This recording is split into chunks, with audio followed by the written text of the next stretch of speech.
Take a deep breath and try to imagine for a moment a scenario where the sun beats down on the earth relentlessly, day after day, where the rivers that once cut across the plains dried up decades ago and rain has become a distant memory, told only by the elders as a legend from generations past. How could life thrive in a place like that? How could the color green resist the absolute dominion of brown and gray?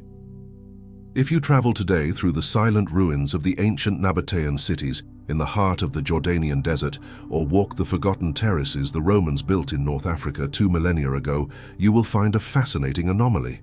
Gardens that remained productive amid climate chaos, abundant harvests that fed entire armies and empires, all without a single aqueduct, electric pump, or drip irrigation system.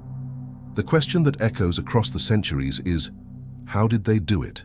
And what if I told you that the secret to that survival was not in digging deeper in search of disappearing water tables, but in looking at the invisible air surrounding us right now?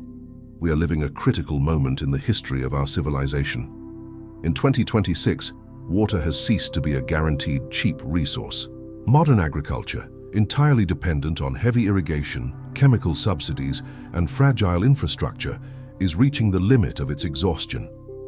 But while the industrial system collapses under the weight of its own inefficiency, an ancestral technology, pure, simple, and powerful, rises from the ashes of time to offer us a way out. Welcome to the zero-liter garden. Today, we are not just going to plant a home garden. We are going to learn how to build a self-sustaining biological machine, a structure made of nothing but stone, physics, and patience that defies the most severe drought, manufacturing pure water from the air every night, delivering it directly to the heart of your plant's roots. This is not a video about ordinary gardening, the kind you see in supermarket manuals. This is a manifesto of freedom and a survival manual for the new world. If you are one of those people who seeks true self-sufficiency, who feels it is time to reclaim control over what you consume, and who wishes to master the techniques that time and modern convenience have tried to erase, this is your place. Before we take the first step in the soil, I ask you to subscribe now. Turn on notifications, because what you are about to see may change the way you see nature and your own independence forever. Knowledge is the only tool no one can confiscate. Satui Bakando. To understand how a simple pile of stones can save a harvest and guarantee your food security, we need to dive into the invisible science that unfolds in the silence of the early morning hours while the rest of the world sleeps. The central concept here is a phenomenon known as the dew point. Often, we look at a dry summer day and believe there is no water there. But the air around us, even in Earth's most arid deserts, is a colossal and invisible reservoir. It contains moisture in the form of water vapor. It is an infinite reserve that nature constantly replenishes through global cycles. The secret of the ancient masters of agriculture was not brute force, but a deep understanding of what we call the thermal balance. Different materials on our planet react to solar heat in drastically different ways. Soil, for example, is an excellent insulator.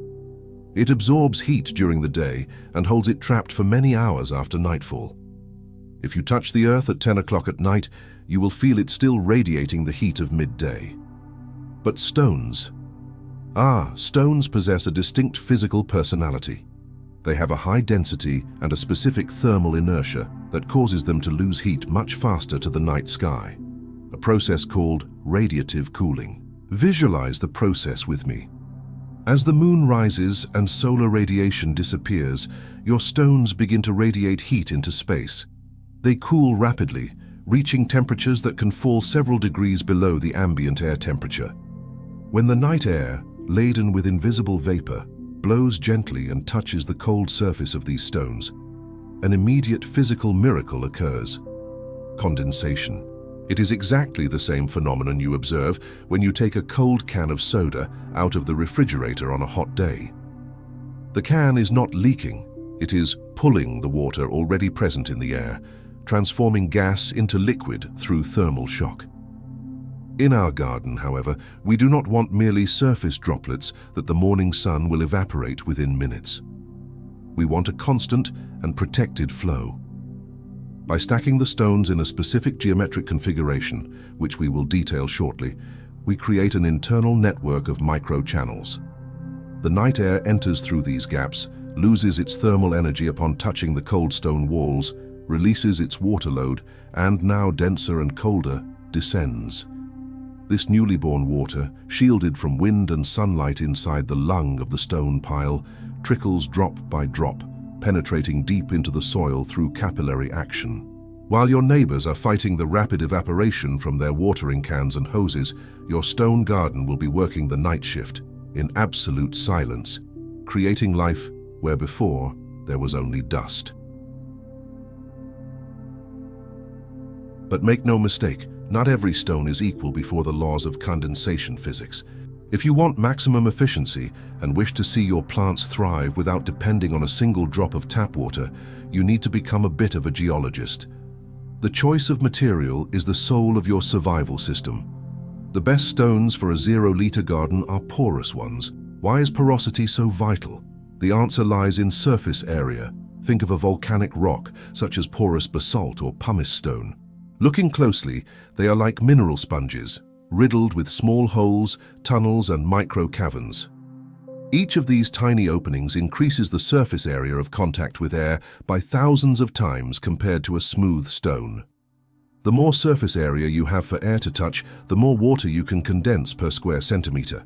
If you live in a region with no volcanoes or access to these specific rocks, do not worry. Ancestral knowledge is adaptive.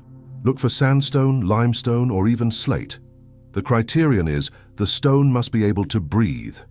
Avoid, if possible, excessively smooth, impermeable, and dense stones, such as granite or river-polished pebbles, unless they are your only option. Smooth stones do condense water, but they do not hold it. The water runs off too quickly to the outer edges and ends up evaporating before it ever reaches the roots. Our goal here is slow, protected infiltration. But now, we need to talk about what lies beneath the stones, the soil. There is no point in building the world's most efficient condenser if your soil is as hard as concrete or as sterile as construction sand. Before placing the first stone, you must prepare the receiving bed. This is where the concept of the biological sponge comes in. You must enrich the planting area with dense organic matter, worm castings, fermented homemade compost, shredded pruning debris, and even crushed charcoal. These materials act as carbon reservoirs that hold the water droplets produced by the stones, preventing them from being lost to the deep layers of the earth through gravity. Remember the golden rule. The stone manufactures the water, the organic matter stores it, and the mycorrhizae, the beneficial fungi of the soil, distribute it to the plant. It is a survival triad that operates in a circular, sustainable fashion and, best of all, at zero cost to your wallet. You are literally installing growth software into your backyard.